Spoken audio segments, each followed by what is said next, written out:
Hello students, in this video we will discuss the topic disaccharides. Disaccharides हमारे पास कौन से molecules है? Die word से ये क्लियर है, दो कंपाउंड्स की बात हो रही है, दो सेकेराइड्स की बात हो रही है. दैट मीन्स जो हमारा डाइसेक्राइड है वो दो मोनोसेक्राइड यूनिट से बना हुआ है और डाइसेक्राइड हमें हाइड्रोलिसिस पे दो मोनोसेक्राइड यूनिट देता है. दैट मीन्स अगर हम इसकी हाइड्रोलिसिस करते हैं हमें 2 मोनोसेक्राइड यूनिट मिल जाते हैं. हमारे पास सबसे सिंपल डाइसेक्राइड जो रूटीन में डेली लाइफ में हमारा यूज होता है दैट इज सुक्रोज.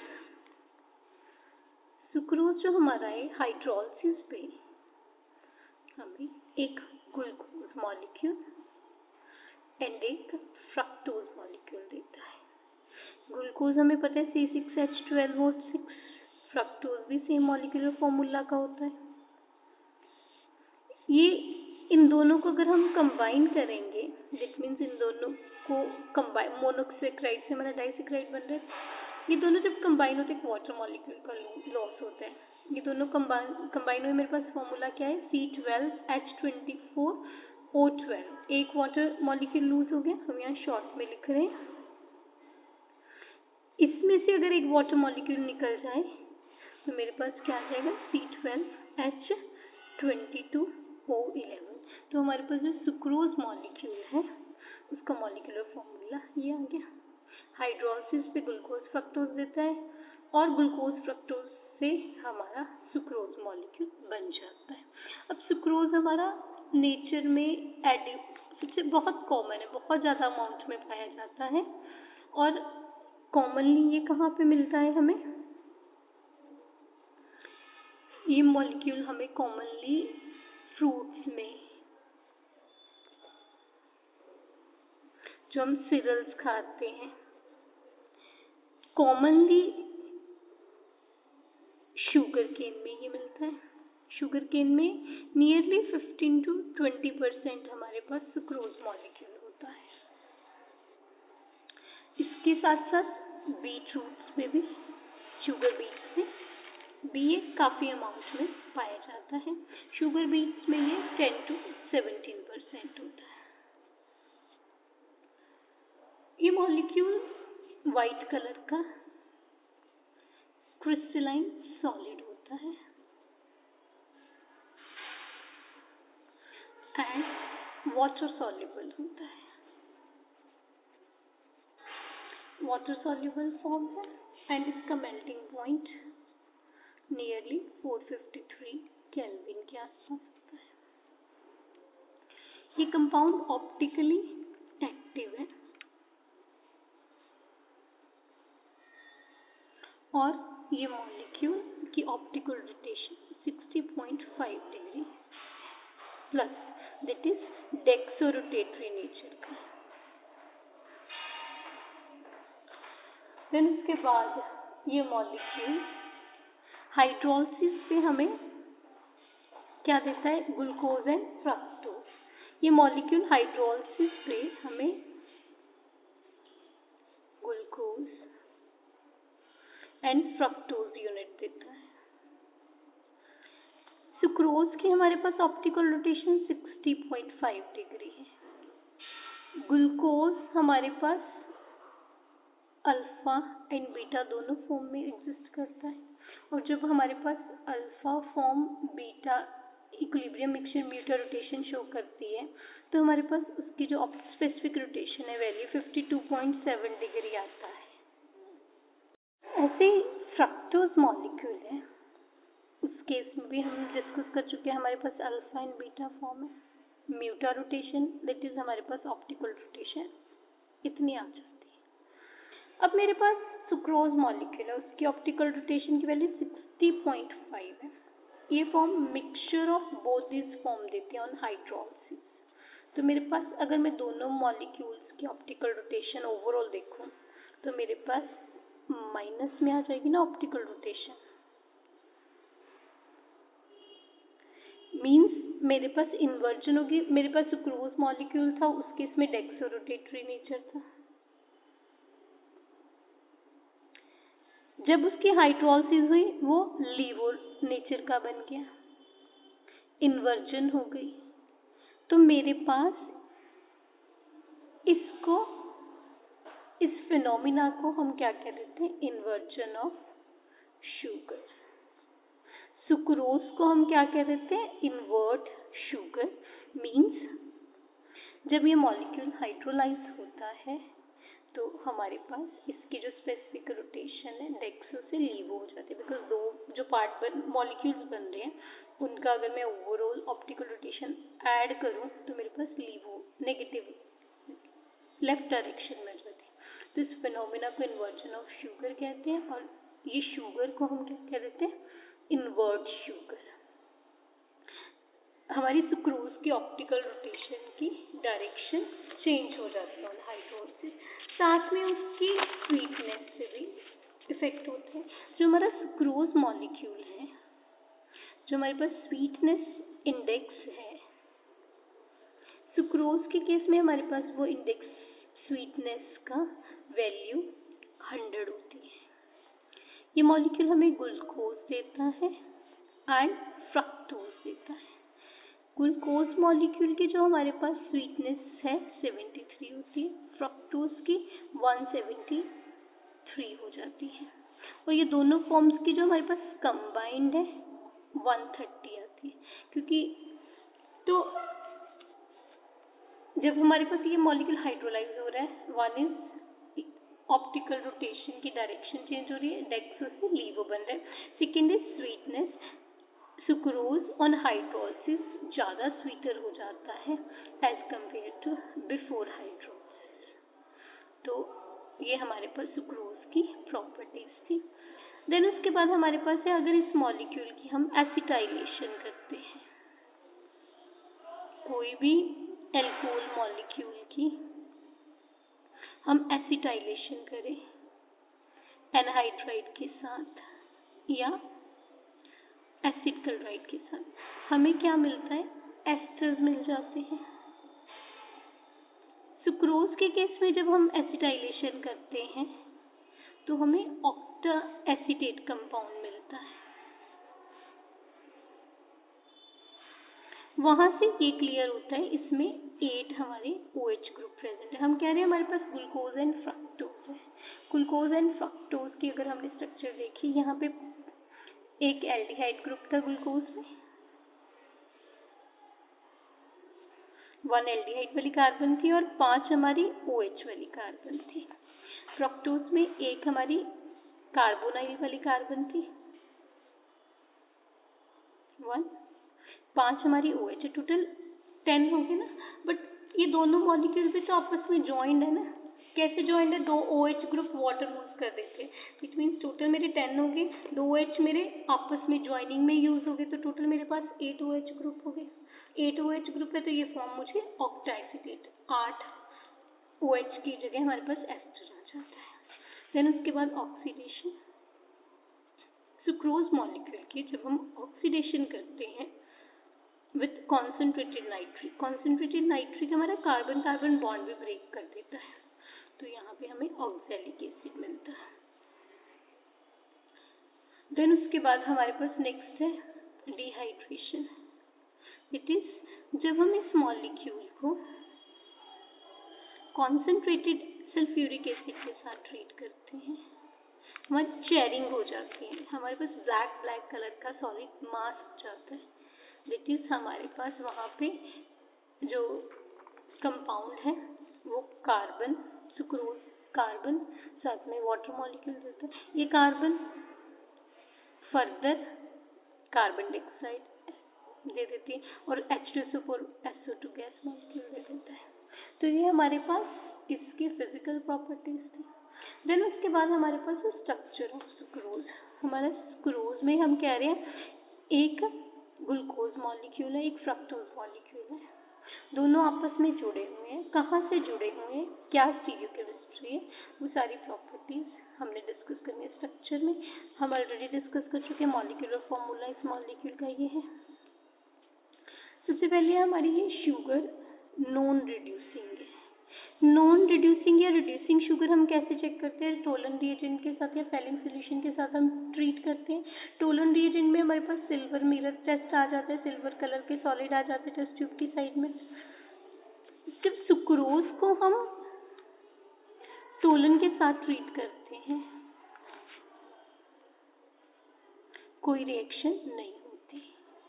वहां से ये क्लियर हो गया कि सुक्रोज में कोई हेमीएसिटल फॉर्म नहीं है, नो हेमीएसिटल फॉर्म, क्योंकि जो हमारे पास हेमीएसिटल फॉर्म एंड ओपन चेन जब इक्विलिब्रियम में होती है तो हमारे पास ये मॉलिक्यूल टोलन रिएजेंट को रिड्यूस कर देता है। नहीं रिड्यूस करा मीन्स हेमीएसिटल फॉर्म नहीं है। देन उसके बाद ओसाजोन भी नहीं बनाता, no osazone formation. Osazone formation हमारी कब बनती थी? जब हमारे पास फ्री एल्डिहाइड कीटोन ग्रुप होता था। ना ये मॉलिक्यूल म्यूटा रोटेशन शो करता। म्यूटा रोटेशन हमारे वो मॉलिक्यूल शो करते थे जहाँ पे हेमीएसिटल फॉर्म है। तो वहाँ सबसे ये क्लियर हो गया कि इस केस में हमारे पास ना तो फ्री एल्डिहाइड कीटोन ग्रुप है, ना ही हेमीएसिटल और फ्रक्टोज की ना ही हेमी कीटोन फॉर्म है। तो जो नॉन रिड्यूसिंग शुगर है ये मॉलिक्यूल टोलन रिएजेंट के साथ रिएक्शन नहीं करता, ओसाजोन नहीं बनाता, म्यूटा रोटेशन नहीं शो करता। वहाँ से ये क्लियर हो गया इस केस में हमारे पास नो हेमीएसिटल फॉर्म। अगर हेमीएसिटल फॉर्म नहीं है, मेरे पास एक ग्लूकोज यूनिट है और एक फ्रक्टोज यूनिट है, तो उनके जो एनोमरी कार्बन है ग्लूकोज के केस में C1 एंड फ्रक्टोज के केस में C2 वो आपस में ज्वाइंट है। देन उसके बाद हमारे पास नेक्स्ट है, ये मॉलिक्यूल हमें ऑलरेडी हम डिस्कस कर चुके हैं, ग्लूकोज एंड फ्रक्टोज देता है। देन साइज ऑफ रिंग हम कैसे डिटरमिन करेंगे? साइज ऑफ रिंग डिटरमिन करने के लिए हम लोगों ने एल्डोज मॉलिक्यूल ग्लूकोज के केस में और फ्रक्टोज के केस में लास्ट वीडियोस में डिस्कस करा था। हम मॉलिक्यूल को हेमीएसिटल फॉर्म में कन्वर्ट कर देते हैं।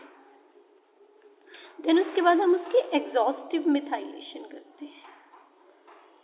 एग्जॉस्टिव मिथाइलेशन हम किस यूनिट मॉलिक्यूल के साथ करते थे? डाइमिथाइल सल्फेट सोडियम हाइड्रोक्साइड के साथ। देन उसके बाद हम उस मॉलिक्यूल की HCl के साथ करते थे, तो जो हमारा हेमीएसिटल फॉर्म है वो ओपन हो जाती थी। बाकी जगह तो हमारे पास OH पे OCH से ग्रुप लगते हैं। मैं आपको एक बार ग्लूकोज के केस में एक्सप्लेन कर देती हूँ। सपोज मेरे पास ये ग्लूकोज मॉलिक्यूल है, ये मैं हेमीएसिटल फॉर्म ही ड्रॉ कर रही हूँ।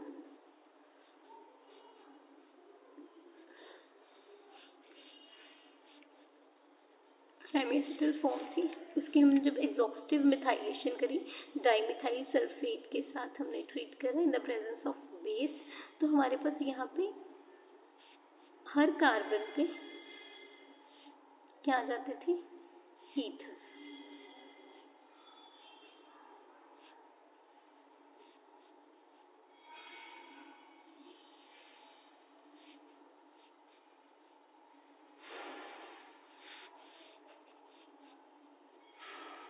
जब हमारे पास हर कार्बन पे ईथर आ रहे थे, ईथर हमारे HCl के साथ स्टेबल होते हैं।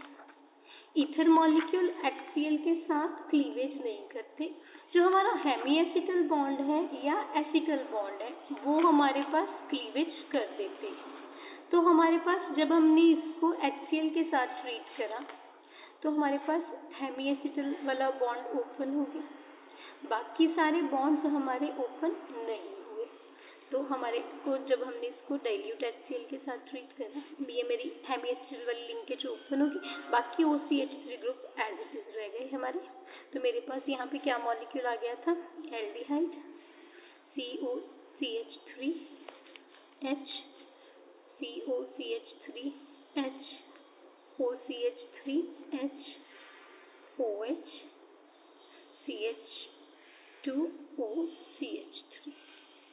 देन उसके बाद हमने इसको नाइट्रिक एसिड के साथ ट्रीट करा। तो नाइट्रिक एसिड के साथ मेरे पास ये ग्रुप ऑक्सीडाइज होता था, ये ग्रुप ऑक्सीडाइज हो रहा था हमारे पास जब हमने नाइट्रिक एसिड के साथ इसे ट्रीट करा, प्लस ये वाला जो OH है ये ऑक्सीडाइज होके यहाँ से क्लीवेज कर देता था।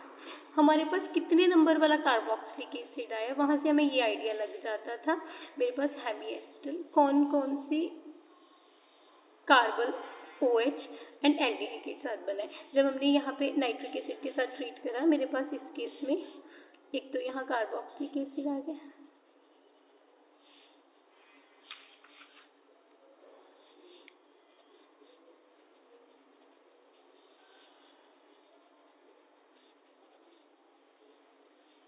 और एक तो मेरे पास ये कार्बोक्सिलिक एसिड आ गया 5 कार्बन वाला।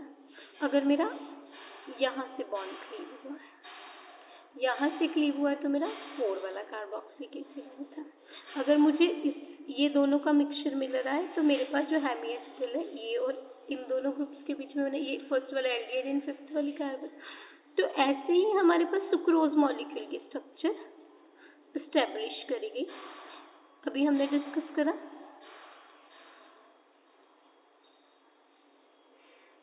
ये हमारा 4 वाला कार्बोक्सिलिक एसिड बन गया। मिक्सचर ऑफ 4 और 5 वाला बन रहा है, तो मेरे पास जो हेमी एसिटल है फर्स्ट एंड फिफ्थ कार्बन के बीच में बना हुआ है। सुक्रोज के केस में हमने भी ऐसी स्ट्रक्चर प्रेडिक्ट करी।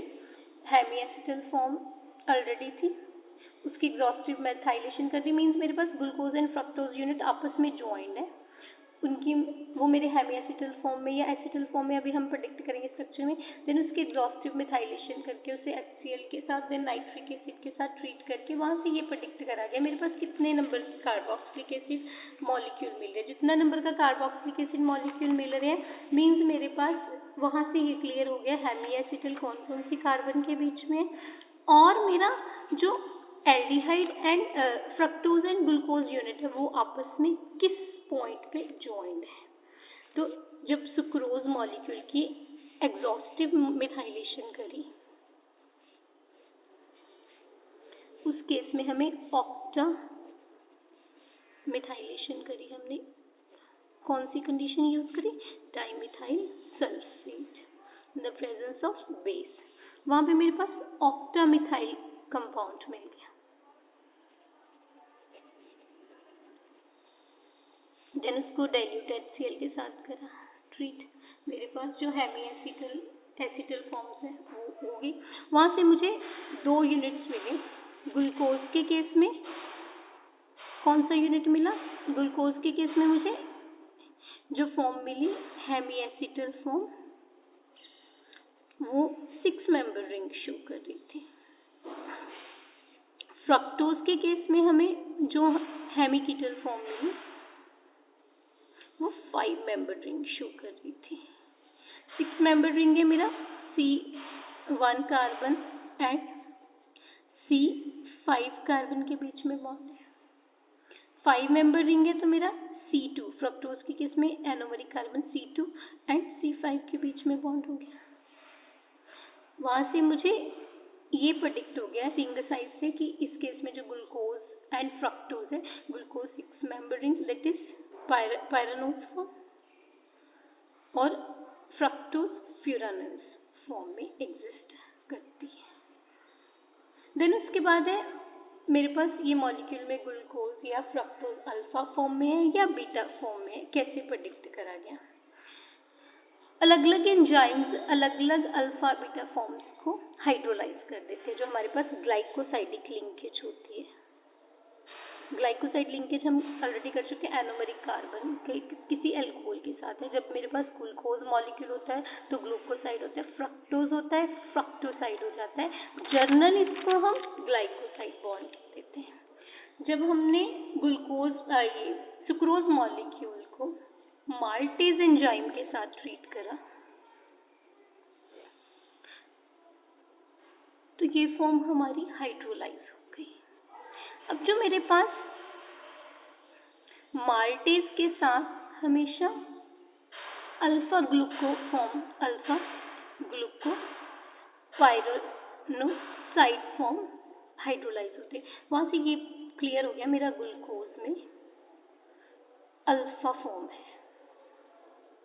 देन उसके बाद दूसरा एक और एंजाइम सुक्रोज को इन्वर्टेज के साथ ट्रीट करा, इन अगेन ये फॉर्म हाइड्रोलाइज होगी। इन्वर्टेज के साथ हमारे पास बीटा फॉर्म हाइड्रोलाइज होते हैं। बीटा भी कौन सी? फ्रक्टोफ्यूरानोज फॉर्म। तो वहां से ये क्लियर हो गया, ग्लूकोज अल्फा फॉर्म में 6 मेंबर्ड रिंग है, फ्रक्टोज बीटा फॉर्म में 5 मेंबर्ड रिंग है।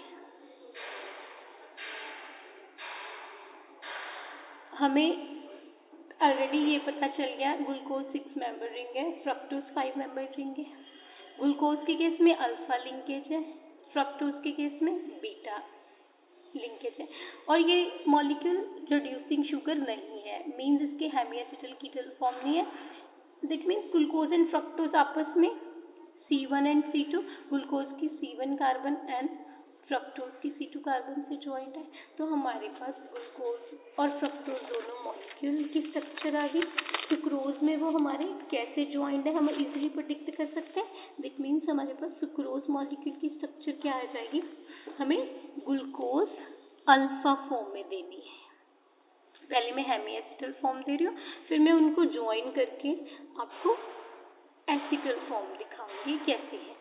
ग्लूकोज की जो मेरे पास हेमी एसिटल फॉर्म है, विच इज 6 मेंबर रिंग है।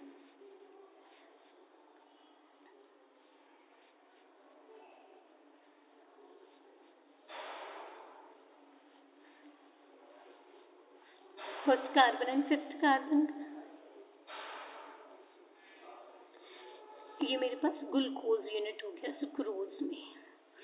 फ्रक्टोज यूनिट हमारे पास 5 मेंबर रिंग है। फ्रक्टोज के केस में हमारे पास बीटा फॉर्म है। बीटा फॉर्म है तो मेरे पास OH इस साइड आ जाएगा। फ्रक्टोज हमारे पास होता है CH2 C डबल बॉन्ड हो, CH2 एज इट इज आ गया। सेकेंड वाली कार्बन एनोमरिक कार्बन होगी मेरी, वो मेरे पास बीटा फॉर्म में, दैट इज OH मैंने ऐसे दिखा दिया। बाकी सारी ये मेरी फर्स्ट कार्बन होगी, ये मेरी सेकेंड कार्बन होगी, थर्ड कार्बन मेरी एंड ऑनवर्ड स्ट्रक्चर बिल्कुल ग्लूकोज जैसी हो जाएगी हमारे पास। दैट इज ये मेरी थर्ड कार्बन पे H एंड OH हो गया। फोर्थ पे मेरे पास यहाँ पे OH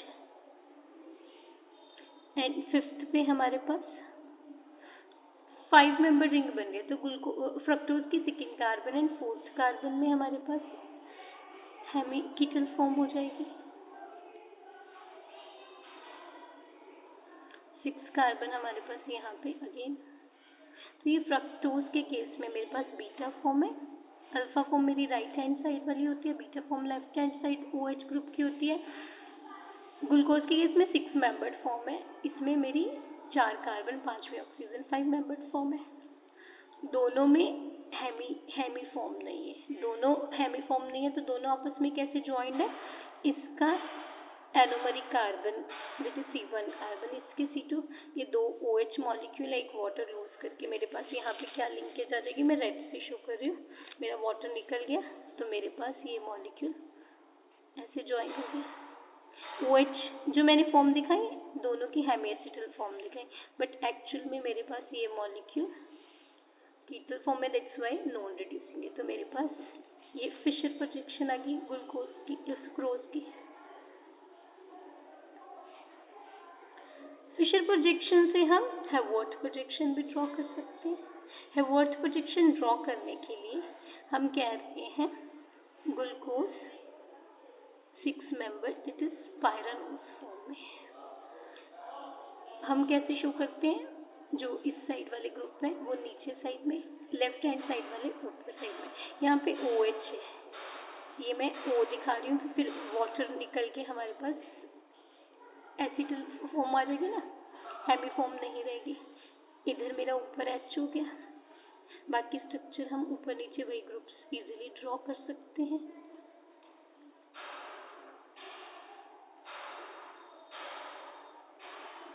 ये मेरे पास ग्लूकोज रिंग की स्ट्रक्चर होगी। फ्रक्टोज रिंग की मेरे पास क्या स्ट्रक्चर होगी, ये बीटा है, मीन्स ऊपर वाली साइड दिखाऊं, इट मीन्स मैं 5 मेंबर रिंग दिखा दूँ। सपोज यहाँ पे इसकी फर्स्ट और इसकी सेकेंड कार्बन देखिए, इसमें यहीं पे दिखा रही हूँ तो हमारे लिए इजी हो जाएगा ड्रॉ करना। 5 मेंबर रिंग होगी, इसकी राइट हैंड साइड ये ग्रुप आ जाएंगे, ये लेफ्ट हैंड साइड है, राइट वाले नीचे दिखा देंगे। दैट मीन्स ये वाला बॉन्ड मेरा ग्लूकोज के साथ ज्वाइंट है, ऐसे दिखा दो। नीचे CH2OH ग्रुप आ गया, देन उसके बाद HOH, देन उसके बाद मेरे पास OH H आ गया, देन उसके बाद हमारे पास CH2OH एंड H आ गया। तो ये मेरे पास हैवर्थ प्रोजेक्शन फॉर्मूला हो गया सुक्रोज के केस में। इस कंपाउंड का केमिकल नेम क्या हो गया हमारे पास? Alpha D. अल्फा फॉर्म मेरी ग्लूकोज वाली, ग्लूको पायरानो साइड, ये मेरा ग्लूकोज वाला यूनिट हो गया। मैं इसको सब्स्टिट्यूएंट लेके इसको मेन दे सकती हूँ नेम, इसको सब्स्टिट्यूएंट लेके इसको मेन, दोनों वे से हम इसका नेम दे सकते हैं। Alpha D ग्लूको पायरानोसाइड, beta D fructo फ्यूरानोइस form हो गया, फ्यूरानोसाइड हो गया मेरा मॉलिक्यूल। साइड हम कब देते थे?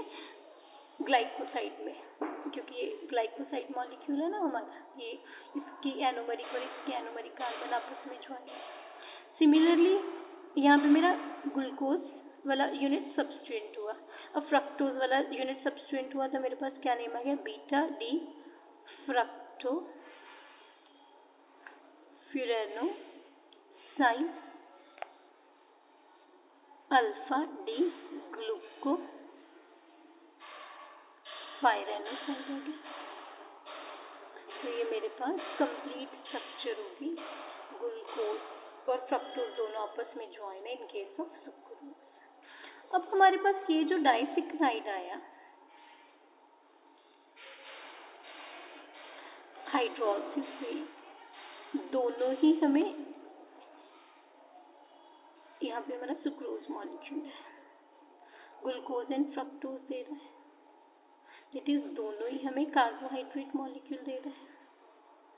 तो जो हमारे पास डाइसेक्राइड्स मॉलिक्यूल है या मेरे पास कोई भी हायर सेक्राइड है, वो मॉलिक्यूल दोनों कार्बोहाइड्रेट पार्ट से भी बना हो सकता है या एक कार्बोहाइड्रेट पार्ट और एक नॉन कार्बोहाइड्रेट पार्ट से भी बना हो सकता है। अगर मेरे पास कार्बोहाइड्रेट यूनिट मिल रहा है तो दैट मीन्स हम उनको ग्लाइकोन यूनिट कह देते हैं, और अगर मेरे पास कोई भी कार्बोहाइड्रेट मॉलिक्यूल, कोई भी ग्लाइकोसाइड,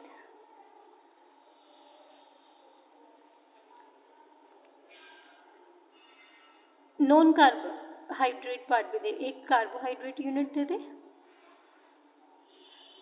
एंड एक नॉन कार्बोहाइड्रेट यूनिट दे दे, कार्बोहाइड्रेट यूनिट को हम ग्लाइकोन कह देते हैं और नॉन कार्बोहाइड्रेट यूनिट को हम ग्लाइकोन कह देते हैं। जब मेरे पास सिर्फ ग्लाइकोन मॉलिक्यूल देते हैं तो मेरे पास एग्जाम्पल सुक्रोज की आ जाएगी। हमारे पास एक और मॉलिक्यूल है arbutin. Arbutin molecule that is हमारे पास फॉर्मूला होता है C12H16O7। हाइड्रोलिसिस पे ये मॉलिक्यूल हमें glucose that is ग्लाइकोन unit and non carbohydrate unit hydroquinone unit देता है।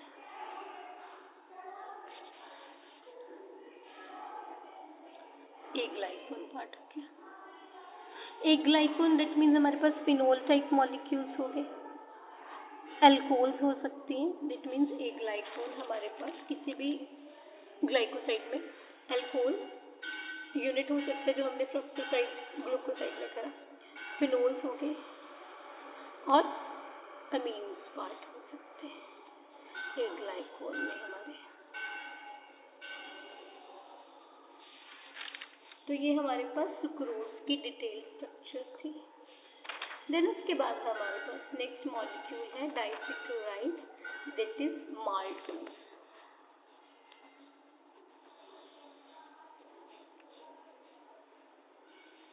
माल्टोज मॉलिक्यूल हमारा स्टार्च वगैरह की हाइड्रोलिसिस से मिलता है, इसको माल्ट शुगर भी कहते हैं।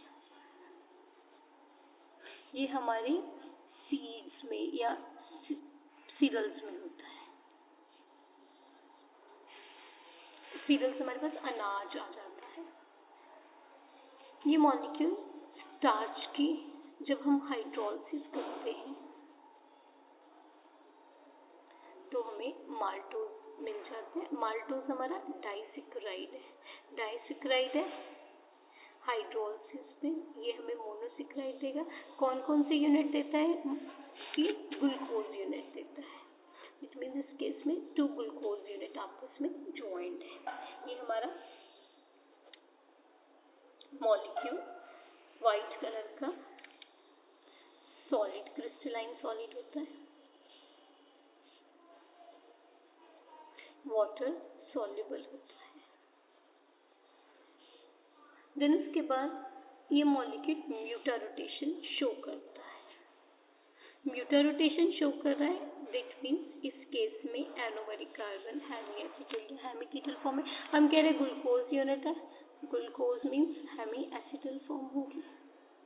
ये molecule specific mutarotation show कर रहा है। हमारे पास एक फॉर्म 168 डिग्री शो कर रही है म्यूटा रोटेशन एंगल ऑफ रोटेशन, दूसरी फॉर्म हमारे पास 112 कर रही है। जो मेरे पास इक्विलिब्रियम वैल्यू होती है दोनों का मिक्सचर होता है। सपोज ये मेरी अल्फा फॉर्म है, ये मेरी बीटा फॉर्म है, यहाँ पे मेरे पास इक्विलिब्रियम मिक्सचर हो गया, उसकी वैल्यू 136 आती है। म्यूटा रोटेशन शो कर रहा है, वहां से मुझे ये क्लियर हो जाता है मेरे पास यहाँ पे हेमी एसिटल फॉर्म होती है। देन उसके बाद ये मॉलिक्यूल को जब हम एसिटिक एनहाइड्राइड के साथ ट्रीट करते हैं ऑक्टाएसिटेट फॉर्म देता है। ग्लूकोज के केस में अभी हमने करा ऑक्टाएसिटेट मिल रहा है मेरे पास 8 OH ग्रुप है। ग्लूकोज के केस में 5 OH ग्रुप होते हैं, 2 ग्लूकोज में 10 हो गए और 10 OH में 2 OH आपस में ज्वाइंट है बिकॉज डाइसेक्राइड है, तो मेरे पास ऑक्टाएसिटेट यूनिट हो गए। देन उसके बाद ये मॉलिक्यूल टोलन रिएजेंट के साथ ये मॉलिक्यूल टोलन रिएजेंट को रिड्यूस कर देते हैं। Reduces Tollens reagent means hemiacetal form है। ये मॉलिक्यूल ओसाजोन बनाता है। अगेन हमारे पास फ्री एल्डिहाइड या हेमी एसिटल फॉर्म हो गई। ये मॉलिक्यूल ब्रोमीन वाटर के साथ ऑक्सीडाइज हो जाता है। अगेन हमारे पास हेमी एसिटल या फ्री एल्डिहाइड ग्रुप प्रेजेंट है। सुक्रोज के केस में करा हमारे पास कोई रिड्यूसिंग शुगर नहीं थी, मीन्स मेरे पास जो anomeric carbon glucose and fructose की थी उनके बीच में बॉन्ड। यहाँ पे मेरे पास जो बॉन्ड इस तरह है एटलीस्ट एक दोनों ग्लूकोज यूनिट्स में से एक कार्बन हमारी हेमी एसिटल फॉर्म में ही रहेगी, वो एसिटल फॉर्म में नहीं होगी। इसकी देन स्ट्रक्चर हमारे पास स्ट्रक्चर इस मॉलिक्यूल के हम मॉलिक्यूलर फॉर्मूला डाइसेक्राइड है हमारे पास ये वाला हो जाता है। देन हमारा ये मॉलिक्यूल म्यूटा रोटेशन शो कर रहा है। देन उसके बाद हमारे पास ये मॉलिक्यूल ओसाजोन दे रहा है, टोलन रिएजेंट फेलिंग सॉल्यूशन को रिड्यूस कर रहा है, तो वहां से हमें ये पता चला कि इस मॉलिक्यूल में जो ग्लूकोज यूनिट है उसकी फ्री एल्डिहाइड या हेमी एसिटल फॉर्म पड़ी, ब्रोमीन वाटर के साथ ऑक्सीडाइज कर रहा है, ब्रोमीन वाटर के साथ एल्डिहाइड या हेमी एसिटल फॉर्म ऑक्सीडाइज होती है। देन उसके बाद इस मॉलिक्यूल की स्ट्रक्चर प्रेडिक्ट करने के लिए अगेन हमने एग्जॉस्टिव मिथाइलेशन करी। देन उसके बाद उसे HCl के साथ ट्रीट करा। देन उसके बाद नाइट्रिक एसिड के साथ ट्रीट करा, तो इस कंपाउंड में जो दोनों ग्लूकोज यूनिट्स हैं उनकी स्ट्रक्चर प्रेडिक्ट करेगी। उनकी स्ट्रक्चर्स में हमें क्या मिला कि दोनों ही ग्लूकोज यूनिट हैं वो 6 मेंबर्ड फॉर्म में एग्जिस्ट कर रहे हैं। दोनों ग्लूकोज यूनिट 6 मेंबर्ड रिंग में एग्जिस्ट कर रहे हैं, that is hemiacetal form में कर रहे हैं। तो हमारे पास इस कंपाउंड में दोनों ग्लूकोज यूनिट में उनका ring size that is pyranose form के बारे में पता चल गया। देन उसके बाद ये कंपाउंड हमारा माल्टेज के साथ एंजाइम माल्टेज के साथ हाइड्रोलाइज हो जाता है। माल्टेज के साथ हमारा वो वाला यूनिट हाइड्रोलाइज होता था जहाँ पे मेरे पास ग्लूकोज अल्फा ग्लूकोसाइड लिंकेज में होती थी। ग्लूकोसाइड या ग्लाइकोसाइड लिंकेज कैसे, क्योंकि ग्लूकोज यूनिट है तो हमें वहाँ पे इस केस में ये पता चल गया एक ग्लूकोज यूनिट में अल्फा ग्लूकोसाइड या ग्लाइकोसाइड लिंकेज है।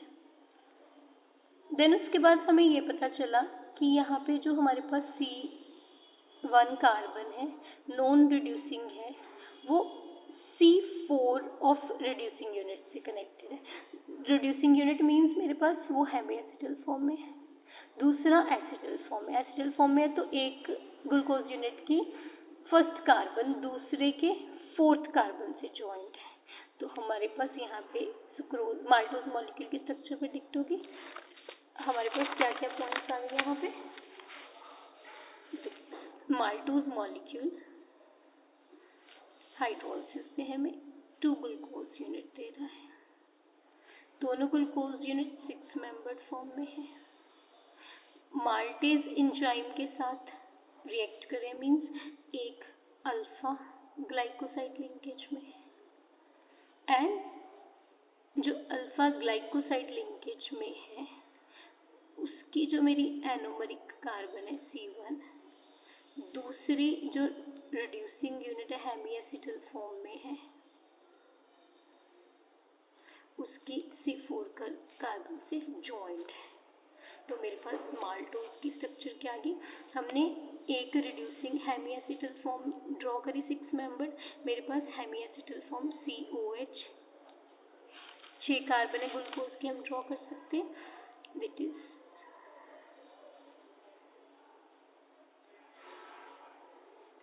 फोर्थ कार्बन ज्वाइंट है, हम ऐसे दिखा देते हैं।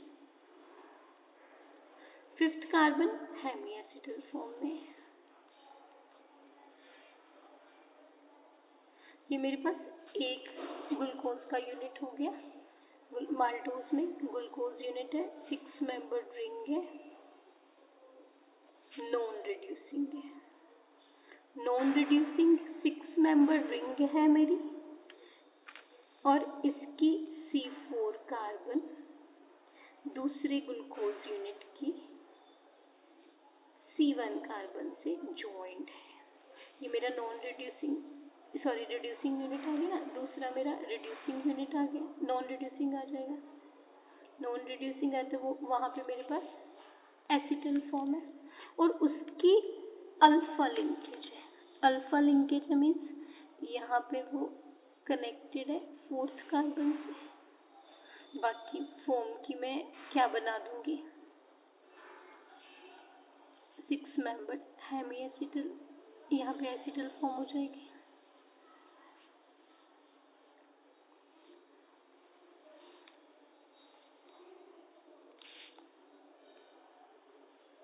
तो मेरे पास माल्टोज मॉलिक्यूल की कंप्लीट ये स्ट्रक्चर हो जाएगी। अब हमारे पास ये प्रोजेक्शन फिशर प्रोजेक्शन आ गई है। वर्थ प्रोजेक्शन हम इसी से ड्रॉ कर लेंगे। मेरे पास दोनों 6 मेंबर रिंग आ गई।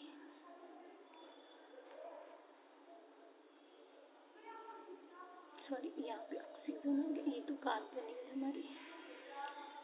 अब मेरे पास ये मॉलिक्यूल हमारे पास क्या है रिड्यूसिंग है। ये मेरी अल्फा फॉर्म भी हो सकती है, बीटा फॉर्म भी हो सकती है। तो मेरे पास यहाँ पे अगर मैं ये वाला यूनिट यहाँ पे दिखा दूँ, मेरे पास राइट हैंड साइड वाले ग्रुप नीचे आ जाएंगे। यहाँ पे मेरी ये अल्फा फॉर्म ही होगी ना, यहाँ पे OH H, देन उसके बाद OH H OH H, then उसके बाद ये O मेरा पीछे वाली साइड हो गया, ऊपर H हो गया, यहाँ पे CH2 OH और H ग्रुप हो गया। ये वाला यूनिट मैंने दिखा दिया, ये स्टार में दिखा रही हूँ, एनोमरिक कार्बन है और ये इसी वजह से ये मेरी रिड्यूसिंग शुगर है। टी वाला का मैं दिखाऊंगी। अब इसकी C4 कार्बन इसकी C1 से ज्वाइंट है। C1 मेरा अल्फा लिंकेज पे, वो मेरा नीचे आ गया ग्रुप। देन उसके बाद मेरे पास ऊपर वाली साइड क्या आ जाएगा यहाँ पे, H। देन उसके बाद हमारे पास नेक्स्ट था OH H, नेक्स्ट मेरे पास HOH, देन उसके बाद OH H CH2 OH और H। ये मेरे पास हैवर्थ प्रोजेक्शन होगी माल्टोस की। केमिकल नेम हमारे पास क्या हो जाएगा इस कंपाउंड का, अल्फा बीटा फॉर्म जो भी हमारे पास होगी। अगर OH हमारा नीचे वाली साइड है रिड्यूसिंग शुगर का तो अल्फा फॉर्म होगी, OH अगर ऊपर होएगा तो मेरे पास बीटा फॉर्म होगी। इस कंपाउंड का हमारे पास क्या नेम हो गया 4। ये यूनिट कैसे खाली 4 पे मेरे पास जो ऑक्सीजन है, ऑक्सीजन पे मेरे पास कौन सा यूनिट लगा हुआ है, अल्फा डी ग्लूको पायरेनो साइड। देन उसके बाद डी ग्लूको पायरेनोसाइड, पायरेनोज फॉर्म हो गई या पायरेनोसाइड हो गया। यहाँ मेरे पास ये वाली रिंग की अल्फा थी और दूसरे वाली रिंग की मेरे पास अल्फा और बीटा कोई भी फॉर्म हो सकती है।